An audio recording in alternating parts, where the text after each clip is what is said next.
ठीक है जी, methane alert and response system, नाम से पता लग रहा है जो हमारी ग्रीन हाउस गैसेस होती हैं उसमें नंबर 1 पे आप कार्बन डाइऑक्साइड का मेंशन करते हो, देन सेकंड मिथेन आती है। अब कार्बन डाइऑक्साइड एंड मिथेन का अगर टाइम पीरियड देखोगे तो ज्यादा कार्बन डाइऑक्साइड का है, पर अगर हीटिंग इफेक्ट ज्यादा देखोगे वो मिथेन का आता है। तो ये जो methane alert and response system है, ये COP27 जब आपका कॉन्फ्रेंस ऑफ पार्टी 27 इजिप्ट में हुआ था तब इसको अनाउंस करा गया था कि हम ना बार बार फोकस कर रहे हैं कार्बन डाइऑक्साइड के ऊपर, जबकि उसका टाइम पीरियड बहुत लंबा है, वो 20 साल 25 साल के लिए हमारे एनवायरमेंट में रहने वाली है। इससे बेटर है उस गैस के ऊपर ज्यादा फोकस करा जाए जो ज्यादा हीट को रिटेन करके रहती है, वो थी मिथेन। तो अभी ये जो methane alert and response system है, यूनाइटेड नेशन ने बोला है कि इसके अंदर हम कोल और जो वेस्ट सेक्टर है उसको भी इंक्लूड करने वाले हैं। कोल एंड दूसरा वेस्ट सेक्टर, जहां पे भी डंपिंग साइट होती है एक स्मेल आती रहती है ना, तो उसमें एक मीथेन गैस भी होती है। तो अब बोला गया है कि ये जो कोल सेक्टर है और दूसरा आपका वेस्ट सेक्टर है, इन दोनों को भी हमने इंक्लूड करना है, इन दो एरियाज को इंक्लूड करने की बात करिए। अब ये डिसीजन क्यों आया, तो सैटेलाइट का डेटा आइडेंटिफाई कर रहा था कि इंडिया में कुछ लैंडफिल साइट्स है जिसमें नाम मेंशन करा गया महाराष्ट्र का कंजूर मार्ग, यहाँ पे डंपिंग साइट मिलेगी, बहुत ज्यादा मीथेन गैस एमिट करती है, तो एफर्ट डालने की जरूरत है कि वहां से इस मीथेन को रिमूव किया जा सके। इसी वजह से ये जो methane alert and response system है ये न्यूज में बना हुआ था। मतलब मीथेन को आइडेंटिफाई करो, क्योंकि मीथेन क्या कर रहा है, ग्रीन हाउस गैस एमिशन के अंडर हीट को बहुत ज्यादा स्टोर करके रखता है और उसका टाइम पीरियड कम है if compare to carbon dioxide. Time period क्या बता रहा है कि कार्बन डाइऑक्साइड जहां पे 25 साल तक के लिए हमारी हवा में रहेगी, ये जो मीथेन गैस होती है ये 6 से 12 साल के बीच बीच में खत्म हो जाएगी। पर जो हीटिंग इफेक्ट है, हीट को कौन सी गैस ज्यादा रिटेन करके रखेगी, तो मीथेन। कार्बन डाइऑक्साइड का बेशक टाइमलाइन ज्यादा है, पर मीथेन की हीट रिस्टोर करने की टेंडेंसी ज्यादा है। तो green house gas emission, global warming, हमें क्या करना है, उस हीट को भी तो रोकना है। तो इसी वजह से ये लाया गया था COP27। और मीट कहां पे हुआ था ये कॉन्फ्रेंस ऑफ पार्टी 27 का, इजिप्ट में, याद रखना। और अभी क्या दो चीजें ऐड हुई हैं, वन इज कोल और दूसरा वेस्ट सेक्टर। इंडिया की लैंडफिल जो सैटेलाइट डेटा के थ्रू आइडेंटिफाई करी गई वो है कंजूर मार्ग, ये लोकेटेड है आपके महाराष्ट्र में। तो ये जो पिक्चर लगी हुई है यहाँ पे, ठीक है, तो मिथेन यहाँ पे भी काफी ज्यादा एमिट होता है।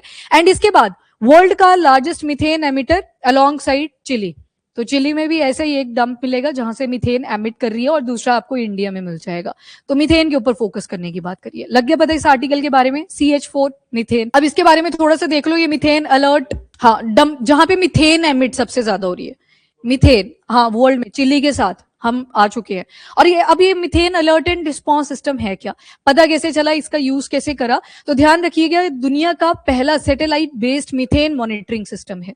मतलब मैंने बोला ना COP27, उस मीटिंग में हुआ ही ये था। उन्होंने मेन फोकस इसी चीज पे करा था कि हम ना हमेशा से कार्बन डाइऑक्साइड के ऊपर फोकस करते आए, अब मिथेन पे फोकस करने की जरूरत है। तो ये दुनिया का पहला जो satellite based methane alert and response system है, मतलब मिथेन को हमने मॉनिटर करना है, उसे अनाउंस करा गया था। ये COP नंबर 27 में हुआ था, याद रखना। थर्ड लार्जेस्ट लिखा था, नहीं, वर्ल्ड के 3 लार्जेस्ट मिथेन एमिटर हैं, तो उसके साथ 2 ये आगे, हाँ 3 बोलने हुए हैं, जिनमें बोला कि चिली के जितना कंपटीशन अब ये इंडिया का जो लैंडफिल है दैट इज कंजूर मार्ग, इसने कंपटीशन दे दिया, लग गया पता।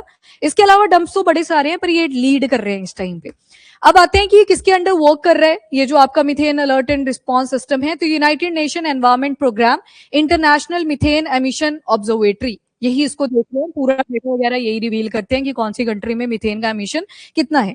2023 में इसे अनाउंस करा गया था, और COP number 27, conference of party 27 था, और जो कंडक्ट हुई थी आपके इजिप्ट में।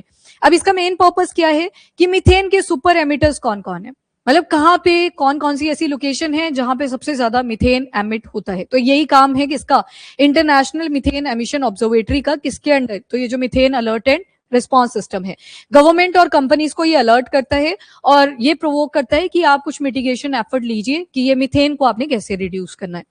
नेक्स्ट, ये काम कैसे करता है, तो सबसे पहले मिथेन के लीक्स को ये डिटेक्ट करता है कि कहां से ज्यादा लीकेज हो रही है, और सैटेलाइट कितनी है इसमें, तो 35 प्लस सैटेलाइट्स का ये यूज कर रहा है, ठीक है। तो सैटेलाइट के ही बेस पे ये फंक्शनिंग अपनी परफॉर्म करता है। ये सोर्स को आइडेंटिफाई करता है और फैसिलिटी देखता है कि कौन कौन रिस्पॉन्सिबल है जहां से ये मिथेन गैस एमिट हो रही है, फिर गवर्नमेंट एंड कंपनीज को अलर्ट करेगा, और फाइनली कैसे इसे रिपेयर करा जाएगा, या क्या प्रोसेसेस आप, क्या मेजर आप लोगे जिससे ये मिथेन का एमिशन रिड्यूस करा जा सके। Oil and gas, coal mine, waste and landfills, ये सारी चीजें इसमें इंक्लूडेड है। जहां से भी मिथेन इन सोर्सेज में अगर निकल के आता है तो ये 35+ सैटेलाइट जो यूज करी जा रही है methane alert and response system में, वो कवर करेगा। और बाकी अब जैसे इमर्ज कर रही है टेक्नोलॉजी हमारी, तो आर्टिफिशियल इंटेलिजेंस और मशीन लर्निंग, इनकी इंटीग्रेशन भी कर दी गई है।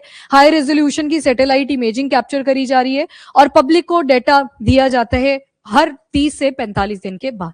मतलब कुछ ना कुछ डेटा ये रिवील करते रहते हैं। अभी कोल सेक्टर और वेस्ट और लैंडफिल्स के ऊपर फोकस करा, इस वजह से ये न्यूज में था, अदरवाइज आ तो 2023 का रखा है।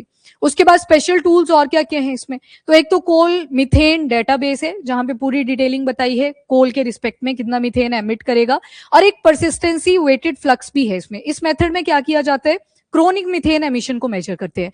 क्रोनिक क्या इंडिकेट करते हैं, लॉन्ग टर्म, मतलब कोई चीज थी जो हमारे एनवायरमेंट के अंदर बड़े लंबे अर्जे से डिपॉजिट होती जा रही थी। तो दो बेसिस पे चलता है, एक कोल मिथेन डेटाबेस है जो बताएगा आपको कि कोल की जब भी आप माइनिंग वगैरह करते हो उससे कितने मिथेन के एमिशंस रहते हैं, और ये जो परसिस्टेंसी वेटेड फ्लक्स है, परसिस्टेंसी वेटेड फ्लक्स ये लॉन्ग टर्म है, मतलब क्रोनिक जो एमिशंस हुए यहाँ पे लंबे अर्जे से कितनी डिपोजिशन इसने एनवायरमेंट के अंदर करी उसका डेटा ये रिवील करता है। इंपॉर्टेंट क्यों है, तो मिथेन 80+ टाइम्स ज्यादा स्ट्रॉन्गर है if compare to carbon dioxide. और कार्बन डाइऑक्साइड जहां पे 20 ईयर्स टू 25 ईयर्स तक रहती है, वहीं पे इसका जो टाइम पीरियड रहता है वो 6 टू 14 ईयर्स तक का रहता है। पर हीट रिटेनिंग कैपेसिटी किसकी ज्यादा है, मिथेन की, और दोनों ही ये ग्रीन हाउस गैस एमिशन के पार्ट है। और ग्रीन हाउस गैस एमिशन में आप कार्बन डाइऑक्साइड इसलिए ज्यादा बोलते हो क्योंकि उसका एमिशन ज्यादा है, जो कॉन्ट्रीब्यूशन है वो कार्बन डाइऑक्साइड की ज्यादा है, ठीक है, इसी वजह से कार्बन डाइऑक्साइड को पहले बोलते हैं। अब मिथेन को अगर आप कट डाउन करते हो तो आप ग्लोबल वार्मिंग को कहीं ना कहीं स्लो डाउन कर पाओगे। रीजन पता लग गया ना अब हमें कि क्यों ये बोल रहा है ऐसे, कि अगर आप मिथेन को कट डाउन करते हो तो ग्लोबल वार्मिंग को स्लो डाउन कर पाओगे। क्यों, हीटिंग रिटेंशन वो मिथेन की ज्यादा है, बेशक वो टाइम पीरियड उसका कम है, पर कितना टाइम स्ट्रॉन्गर है, 80+ टाइम स्ट्रॉन्गर है। तो वो भी तो हमको देखना पड़ेगा कि हीट कौन सी गैस ज्यादा रिटेन करके रख रही है। एंड आफ्टर दैट इंडिया का एंगल, तो ये जो कंजूरमार्ग लैंडफिल है ये आइडेंटिफाई करा गया है अमंग द वर्ल्ड के जो टॉप मिथेन एमिटर्स हैं, तो इसी वजह से इस पे फोकस अब किया जाएगा। डन, तो छोटा सा आर्टिकल था, इंपॉर्टेंट था। सीओपी याद रखिएगा, अगर आप पेपर का पैटर्न देखोगे एक स्टेटमेंट पुरानी उठा के डालता है वो, ठीक है, तो सीओपी नंबर 27।